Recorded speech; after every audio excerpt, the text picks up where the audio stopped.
Introduction. The questions that never stopped. Kurt Cobain did not kill himself. This is not a statement made lightly, nor is it one born from conspiracy or fantasy. It's a conclusion drawn from years of investigation, witness testimonies that have remained buried, and forensic evidence that tells a story far different from the one we've been sold.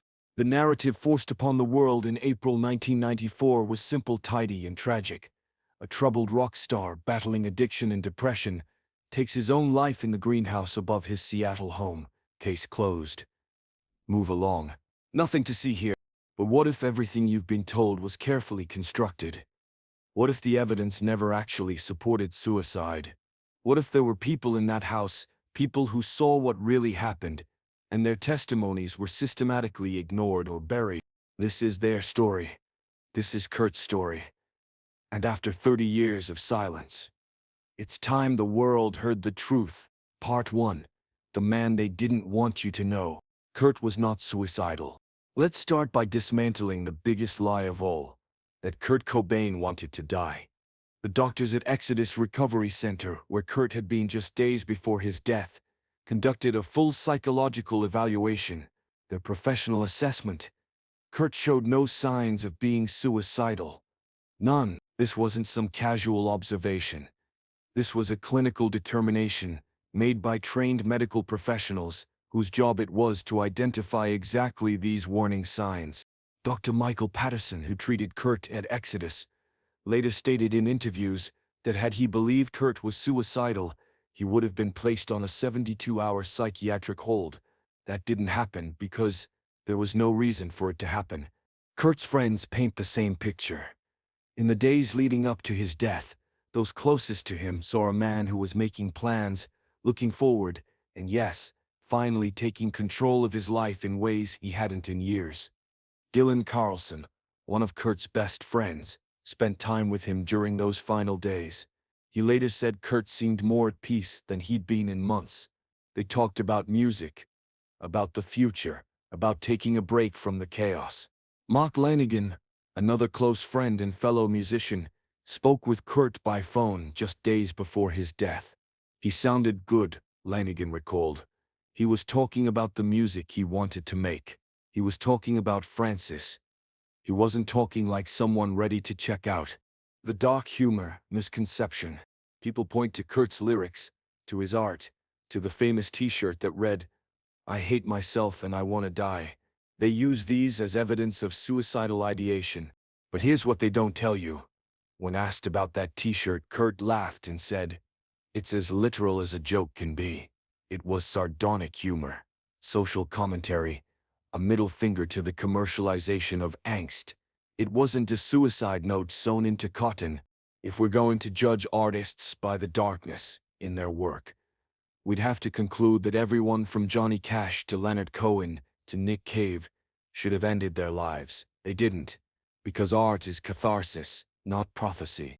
Kurt wrote from pain, yes, but writing about darkness doesn't mean you're drowning in it. Sometimes it means you're trying to swim out. Part 2. The divorce that never happened. Following the money. Kurt wanted out. Not out of life. Out of his marriage. In the weeks before his death, Kurt had reached out to Rosemary Carroll, his entertainment attorney, with a specific request.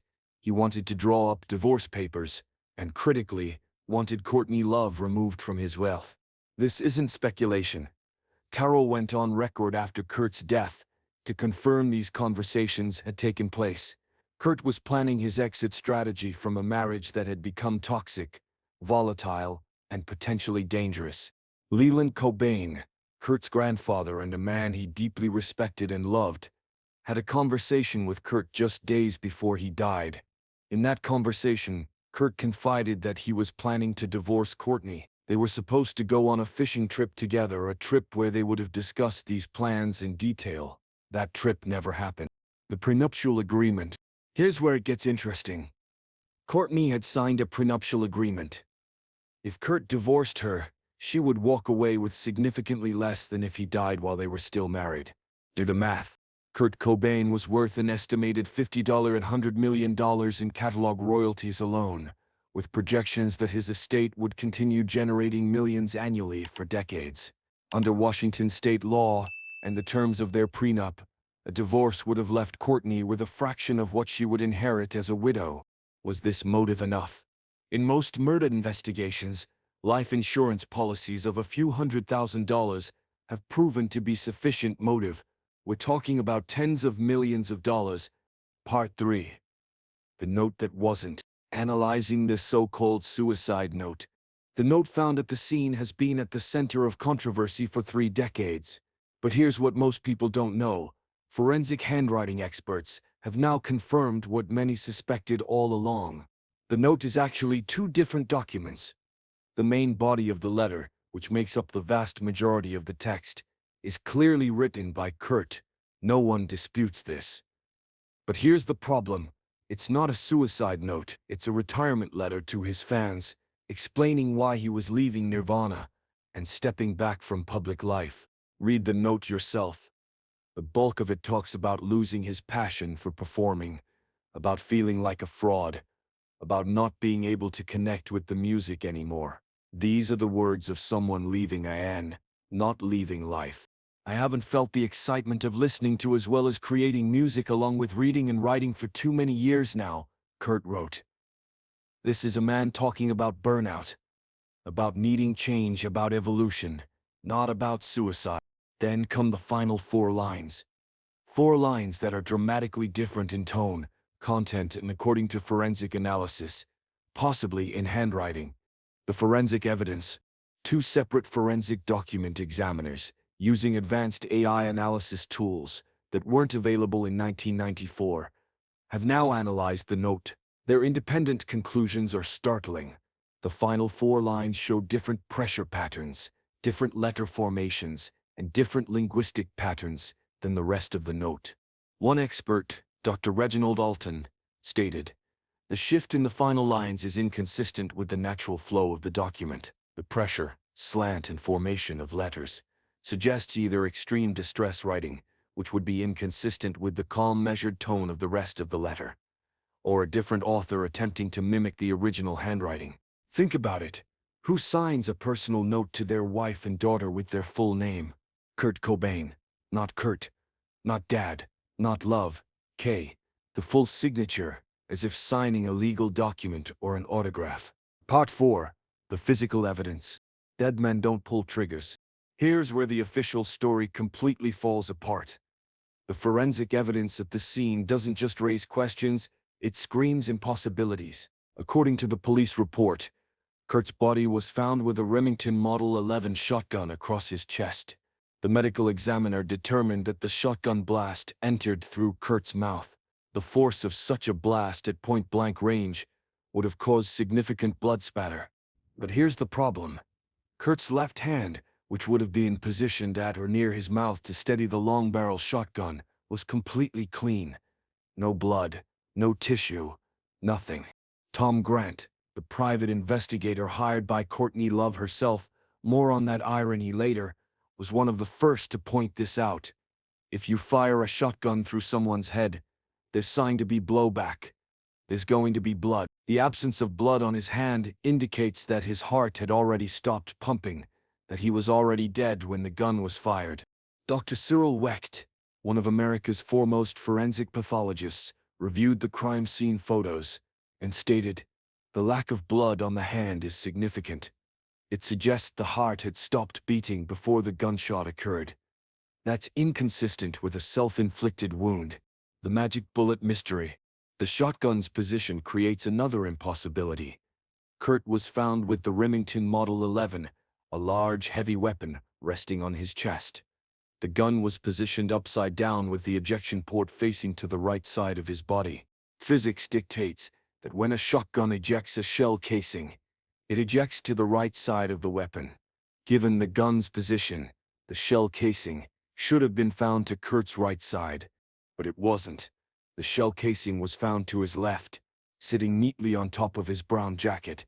The Seattle Police Department's explanation.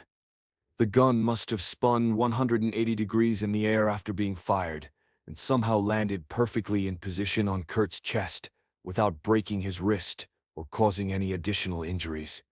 Let that sink in.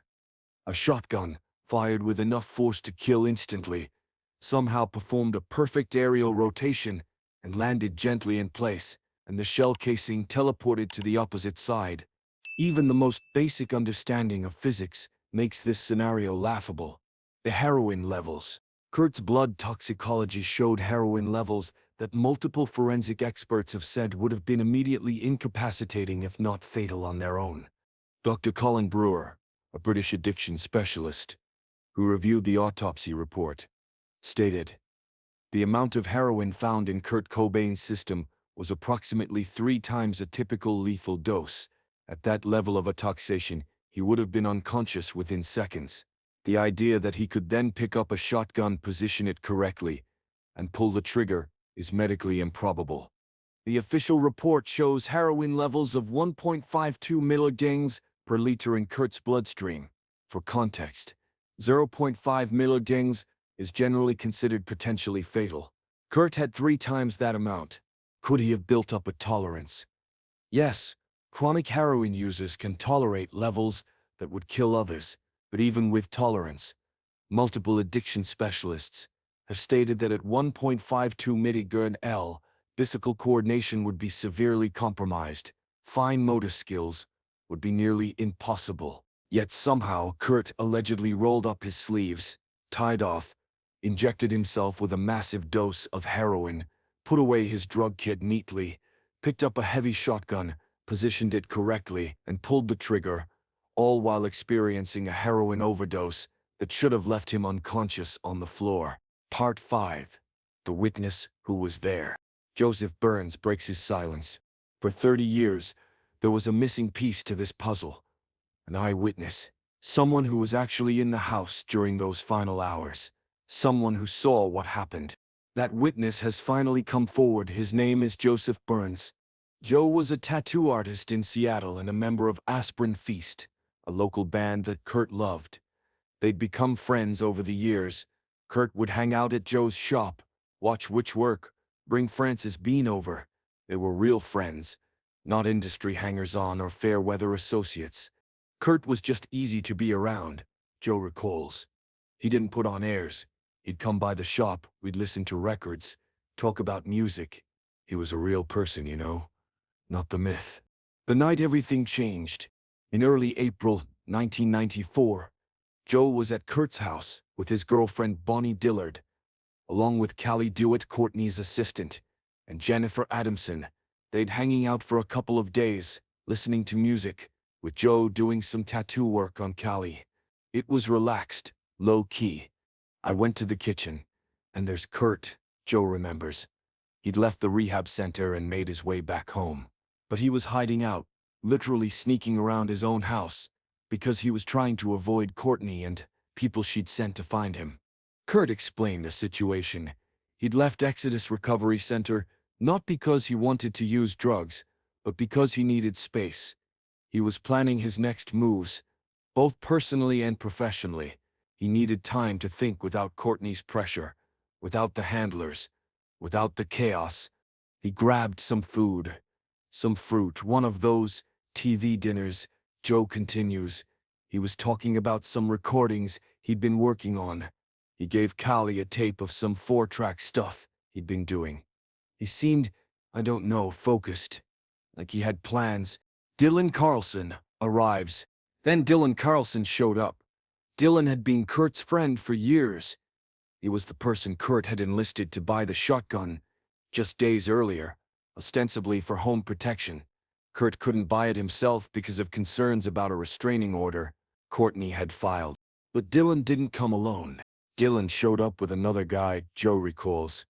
They got dropped off down the street, no car in the driveway. That struck me as odd at the time, but I didn't think too much about it. What happened next is where everything went wrong. Dylan and this other guy, they started trying to get Kurt to go back upstairs to the greenhouse, Joe says. Kurt didn't want to go, he'd just come down, he was eating, talking to us.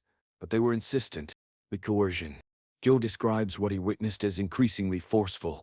Dylan was being more direct, while the other man was using body positioning to essentially herd Kurt toward the stairs. Kurt was clearly out of it at this point, Joe explains. Way more than he had been when I'd talked to him earlier. Something had changed, and they were basically pushing him upstairs. At the same time, Callie was telling Joe and Bonnie that they should leave. Callie kept saying we should get out of there. He was coming up with reasons why we needed to leave right then. But I didn't understand why. Kurt was my friend. If something was wrong, shouldn't I help? Joe tried to follow Dylan and Kurt upstairs, but Bonnie was insistent they leave. Callie had already taken off. The situation had shifted from casual hangout to something urgent and wrong. I remember standing in the driveway with Bonnie. Joe says, she wanted to leave. I wanted to figure out what the hell was going on. And then we heard it. The gunshot. The gunshot, Joe says quietly. It was unmistakable. That sound, you don't forget that sound. Panic erupted. Everyone who was still in the house came running out. They fled, drove away fast, left the scene. In the days after, I kept thinking I should have done something, Joe says. Should have stopped them from taking him upstairs. Should have stayed. Should have called someone. The guilt, it destroyed me for years. Joe's heroin use spiraled out of control in the aftermath. The trauma of what he'd witnessed, combined with the fear of what might happen if he talked, sent him into a dark period that lasted years. Why he stayed silent. Callie told me to get at least a couple states away, Joe reveals. He said the cops would be looking for me, that I should avoid talking to anyone. Cops, FBI, anyone. He didn't say it directly, but the message was clear. Talking would be dangerous. Joe did what Callie suggested. He left Seattle, got lost in addiction, and tried to forget that night. I was young and scared, Joe admits. These were people connected to one of the biggest rock stars in the world. Courtney had resources, connections. Who was I? A tattoo artist. I convinced myself that maybe I didn't see what I thought I saw, that maybe I was wrong about everything. But he wasn't wrong. And after 30 years, the guilt of silence finally outweighed the fear of speaking up. What Joe knows about Dylan. Joe's revelations about Dylan Carlson are perhaps the most disturbing part of his testimony. Dylan is smart, really smart, Joe says carefully. But there was always something about him. You had to know how to be around Dylan. There were certain situations where you'd think, I don't want Dylan in charge of this. Joe describes Dylan as someone who could witness something horrible, and instead of reacting with normal human emotion, would become curious about it. Almost clinical. It's like, imagine someone watches something terrible happen, and instead of being horrified, they're just interested, Joe explains. Like they're observing an experiment. That's Dylan. And you'd think, I don't want to OD around this person. Would they call for help, or would they just watch? These weren't new observations for Joe. He'd known Dylan for years before that night. But in retrospect, those personality traits take on a much darker significance. Part 6. The investigation that wasn't. The Seattle Police Department's failures. The Seattle Police Department's handling of Kurt Cobain's death was, to put it mildly, inadequate. To put it honestly, it was a travesty of justice. No fingerprints were taken from the shotgun. Let that sink in. The supposed murder weapon in one of the most high-profile deaths in rock music history, and no one checked for fingerprints. The greenhouse where Kurt was found wasn't secured as a crime scene. People walked through, evidence was contaminated or lost. Photos were taken haphazardly, and crucial details weren't documented properly. The SPD argued that it was clearly a suicide, so standard homicide investigation protocols weren't necessary. But that's circular reasoning. You can't determine it's a suicide without investigating it as a potential homicide first. Tom Grant's investigation. Ironically, the most thorough investigation into Kurt's death was conducted by a private investigator hired by Courtney Love herself. Tom Grant, a former Los Angeles County Sheriff's detective, was hired by Courtney on April 30, 1994, 5 days before Kurt's body was discovered. Courtney claimed she was worried about Kurt and wanted him found. But what Grant discovered didn't match Courtney's narrative at all.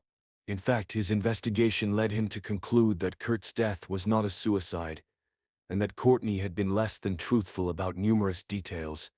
Grant documented inconsistencies in Courtney's statements. She claimed to be in Los Angeles at the time of Kurt's death, but phone records and witness statements raised questions about her actual whereabouts. She claimed she was devastated when Kurt left rehab, but Grant's investigation suggested she may have known where he was all along.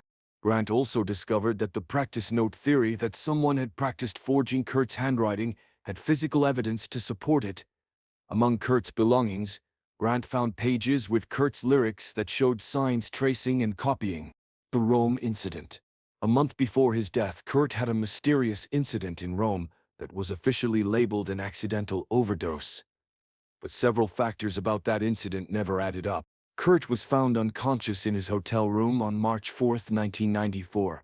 The official story was that he had accidentally mixed champagne with rohypnol, a powerful sedative, and overdosed. But Kurt's friends later revealed that he'd told them he only took a few pills and didn't remember taking more. The amount found in his system suggested someone had given him significantly more than he'd willingly ingested. Dr. Osvaldo Galetta, who treated Kurt in Rome, later stated that the amount of rohypnol in Kurt's system was not compatible with an accidental overdose and more consistent with an intentional administration of a high dose. Courtney claimed she woke up to find Kurt unconscious, but several witnesses at the hotel reported hearing a violent argument between Kurt and Courtney hours before he was found. Was Rome a failed first attempt? Was someone trying to make Kurt's eventual death look like part of a pattern of self-destructive behavior? Part 7. The motive. Financial gain.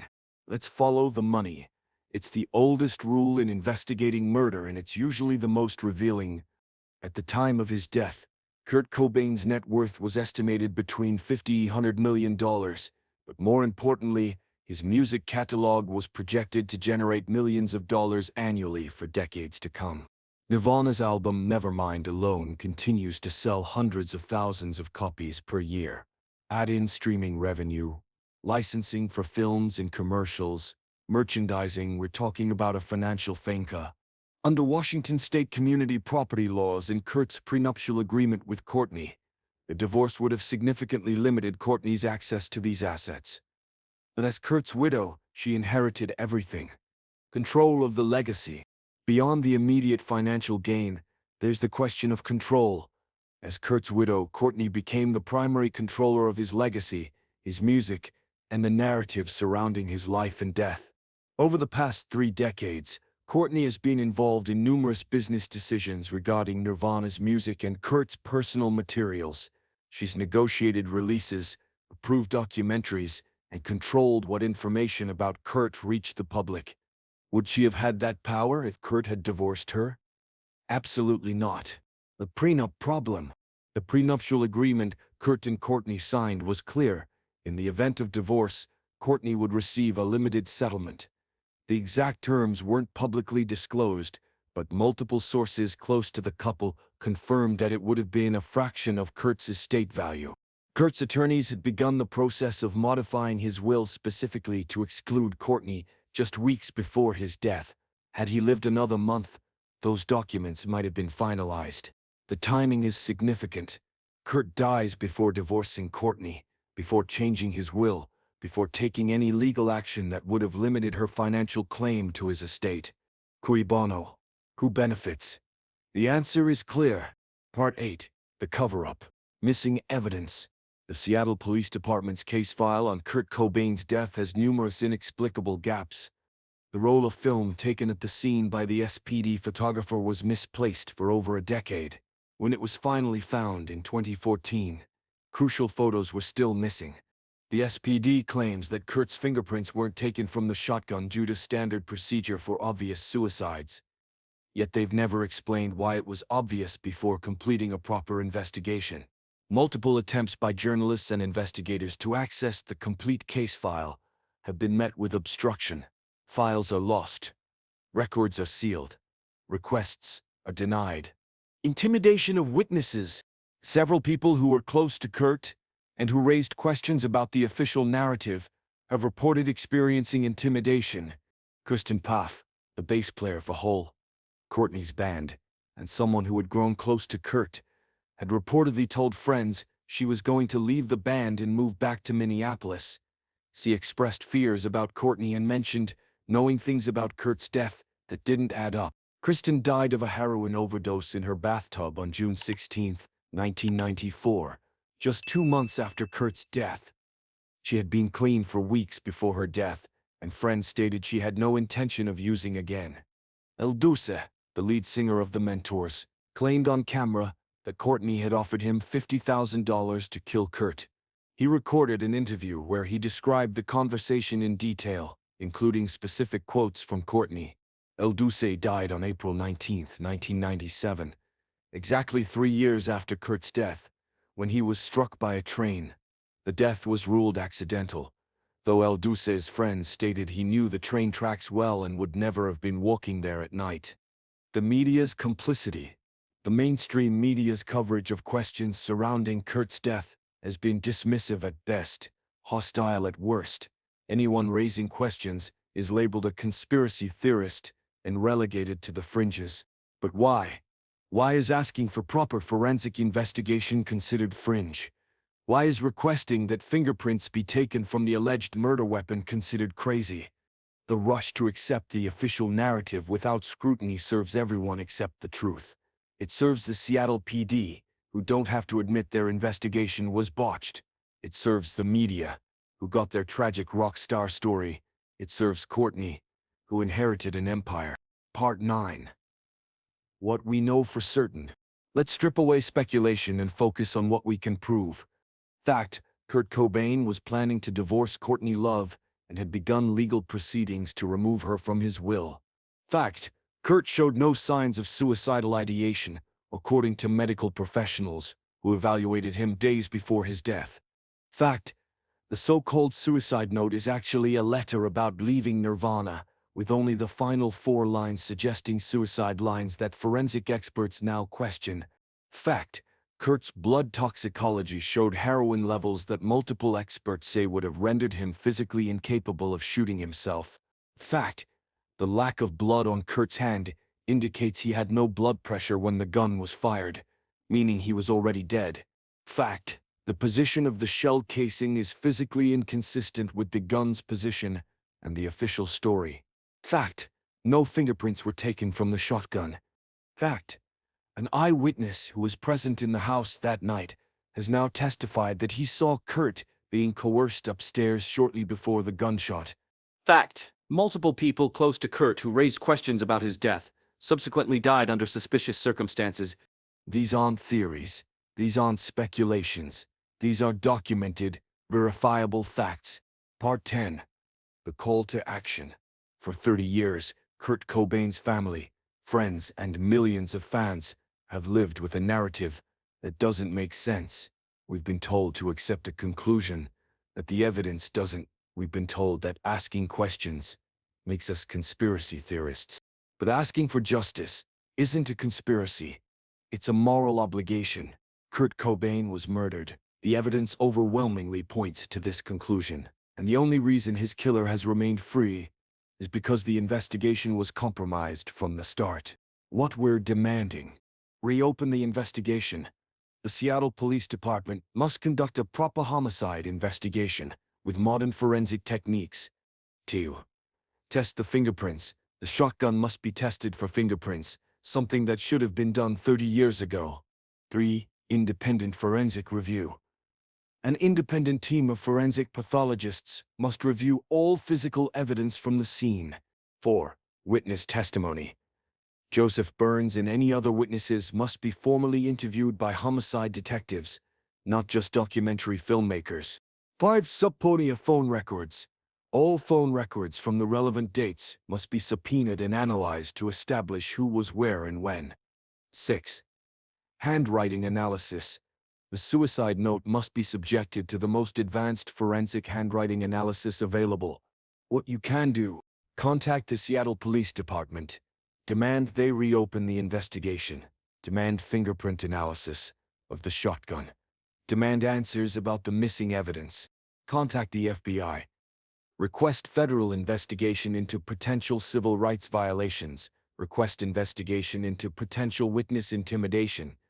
Request investigation into obstruction of justice. Contact your representatives. Demand congressional hearings into the mishandling of this case.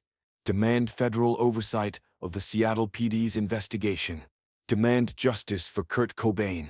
Spread the word. Share this information. Use social media to demand justice. Don't let Kurt's voice be silenced. Conclusion. Speaking for those who can't. Kurt Cobain can't speak anymore. His voice was silenced on April 5, 1994. But we can speak for him. We can demand that the truth be uncovered. We can demand that justice finally be served. We can refuse to accept a narrative that never made sense. One voice screaming for justice is quiet. A million voices screaming together is deafening. It's been 30 years. 30 years of knowing something was wrong, but feeling powerless to change it. 30 years of watching the people responsible walk free. 30 years of injustice. But it's not too late. It's never too late for truth. It's never too late for justice. For Kurt, for Francis, for everyone who loved him and who deserves to know what really happened. The truth will shock you, but it will also set you free. Scream for Kurt. Because he can't scream anymore. This narrative investigation is based on documented evidence, witness testimonies, and forensic analysis. All facts presented are verifiable through public records, court documents, and expert testimony. Those wishing to verify these claims are encouraged to research the extensive documentation available through Freedom of Information requests, published investigations, and forensic reports. Justice delayed is justice denied. But justice denied is not justice impossible. The truth is still out there, and the truth still matters.